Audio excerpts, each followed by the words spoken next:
നാട്ടികയിൽ തടിലോറി കയറി ഉറങ്ങിക്കിടന്നിരുന്ന 5 നാടോടികൾ മരിച്ചു. ലക്ഷ്യം ഉയർന്നതാകുമ്പോൾ മാർഗം ഉചിതവും കൃത്യവുമായിരിക്കണം. Malabar entrance coaching centre. കുരുന്നു മനസ്സിൽ അറിവിന്റെ അമൃത പകരാൻ Naman child development centre Kodungallur. പഠന വൈകല്യവും മാനസിക വെല്ലുവിളികൾ നേരിടുന്നതുമായ കുഞ്ഞുങ്ങൾക്ക് സ്പെഷ്യൽ സെഷൻ, കൂടാതെ speech therapy, behaviour therapy, special education. 50 വയസ്സുള്ള കാളിയപ്പൻ, 4 വയസ്സുള്ള ജീവൻ, 39 വയസ്സുള്ള നാഗമ്മ, 20 വയസ്സുള്ള ബംഗാഴി എന്നിവരാണ് മരിച്ചത്. നാട്ടിക JK തിയേറ്ററിനടുത്ത് പുലർച്ചെ 4 മണിക്കാണ് നാടിനെ നടുക്കിയ സംഭവം നടന്നത്. പണി നടക്കുന്ന ദേശീയപാതയിൽ ബൈപ്പാസിനരികെ കിടന്നുറങ്ങിയ നാടോടികളാണ് മരിച്ചത്. ഉറങ്ങിക്കിടന്നവരുടെ ദേഹത്തേക്ക് നിയന്ത്രണം വിട്ട ലോറി പാഞ്ഞു കയറുകയായിരുന്നു. നാടോടികളാണ് മരിച്ച 5 പേരും. 7 പേർക്ക് പരിക്കേറ്റിട്ടുണ്ട്. ഇതിൽ 2 പേരുടെ നില ഗുരുതരമാണ്. ഇവരെ തൃശൂർ മെഡിക്കൽ കോളേജ് ആശുപത്രിയിലേക്ക് മാറ്റി. കിടന്നിറങ്ങിയിരുന്ന സംഘത്തിൽ 10 പേർ ഉണ്ടായിരുന്നു.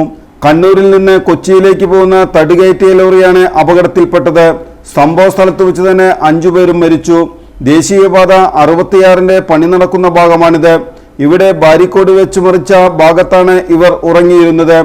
ബാരിക്കോഡ് തകർത്താണ് ലോറി ഉള്ളിലേക്ക് കയറിയത്.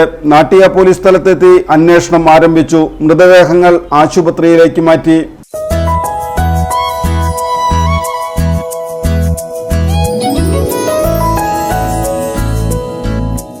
How was today? Anything new? We sang, we danced, and we wrote. Is it true? Yes.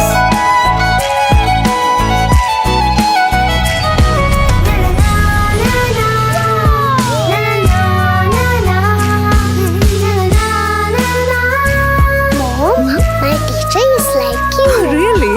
So nice, so caring, and very loving. Thank you. While built on the basics of values like wisdom, virtue, honor, and more, Holy Grace provides wings to reach goals so unique, so diverse, both mentally and physically, in a loving ambience. Holy Grace Academy, making a difference.